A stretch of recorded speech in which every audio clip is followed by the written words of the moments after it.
those of the sinister cult worshipper, the Satanist and the suicide bomber.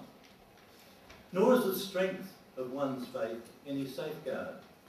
Studies have shown that the more certain an eyewitness is about their version of what they think they saw, the more likely they are to be in error.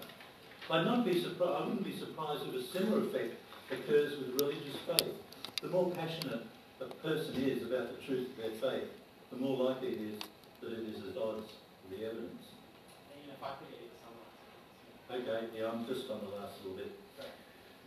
Reliance on faith leaves one at the mercy of one's early indoctrination and one's unconscious needs and urges. It leaves one at the mercy of all the sources of error that the whole apparatus of logic and science and rationality have developed over the years to guard against. In short, if you rely solely on faith, you put yourself in mortal danger of being seriously mistaken. So think very carefully and rationally before you step into this minefield. To finish up, I just want to bring to your attention the battered believers syndrome.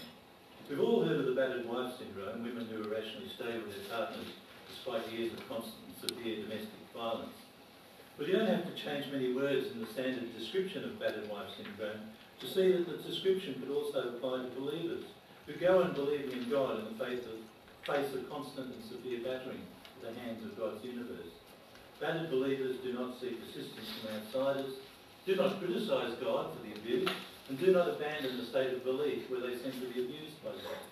Battered believers have low self-esteem, believing that they are unworthy, and they believe that the abuse by God is their fault. Battered believers usually refuse to press logical arguments against their abuser God, refuse all offers of help, often become aggressive and abusive to others who attempt to show them a more rational alternative. Often sufferers will even seek out their very abuser God to ask for comfort shortly after suffering from God's abuse. Ring a bell? Don't be a battered believer. Seek help. Join the secular society or the rational society of Australia today. You'll find pamphlets on your seat.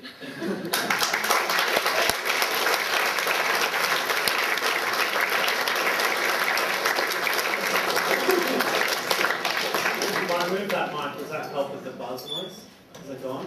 Yep. Awesome. It's my pleasure to announce the speaker for the Christian Union today, Danny Saunders.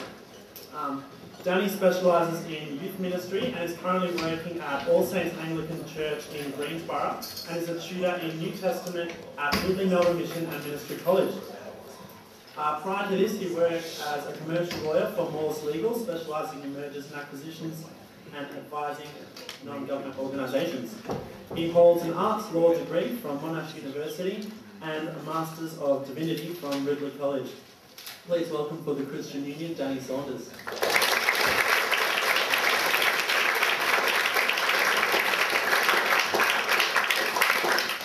Well, thanks also for having me along. Thanks to the Irrational Society and Christian Union. Thanks to Ian for his kind words. Very fair, very good. So the question that we're looking at today is faith rational? And my contention is yes, faith is completely rational. The Oxford Dictionary defines faith as complete trust or confidence.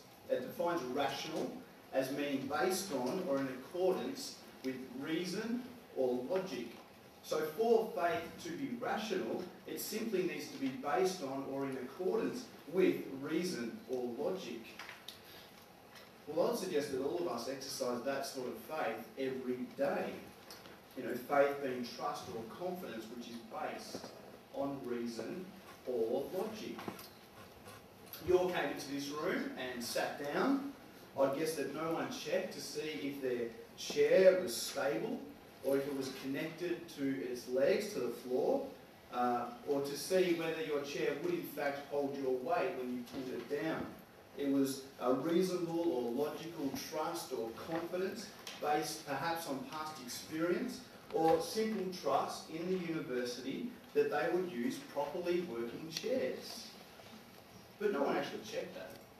It was an assumption that you made, a decision that you made. It was a rational faith decision. And you know, there's many examples of this from everyday life, many examples. You get on an aeroplane Does anyone actually check to see if the pilot is qualified or if the aeroplane is sound? No, we put our faith in the airline. We put our faith in aviation regulations. We have faith that they would hire qualified pilots and use sound equipment. And it's a completely rational and logical idea that they would do this, that would happen. But still, to get on that plane is a rational faith decision based on logic and reason. You see, when faith is based on probability, then it is completely rational. And of course, it was David Hume in the 18th century who first talked about this idea about decisions and our inferences being based on probability. Hume argues that we can't hold that nature would continue to be uniform because it has been in the past, as this is circular reasoning. We cannot say absolutely that the sun will rise in the morning just because it always has. We make a decision based on probability, and where that probability is well reasoned and well investigated, then it's completely rational. Hume said that no form of justification will rationally warrant our inductive inferences. He said that because he recognised that any inference based on evidence and reasoning was, strictly speaking, still a faith decision.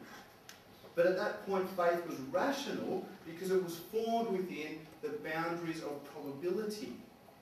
So is it probable, given everything that we know, that the sun will rise tomorrow? Well, yes, it is probable. Well, therefore, our faith in accepting the statement, the sun will rise tomorrow, is completely rational, even though we can't prove that statement to be absolutely true until the sun does in fact rise tomorrow. So faith in God is within the boundaries of probability, because despite what Ian has said, an atheist can't actually say absolutely that God does not exist. They might think that it's highly unlikely, they might think that it's highly improbable that God exists, but they can't be absolutely certain. And so it's a faith decision.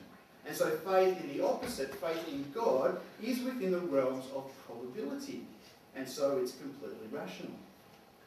You see, whenever anyone makes truth claims or talks about truth claims, we have to weigh them up responsibly. Whatever your worldview is, we all make claims to truth. The atheist makes a truth claim. There is no God, which they accept by faith. The postmodern relativist makes a truth claim. Everything is relative, or there are no absolutes. Well, these are all truth claims. They're all absolute statements.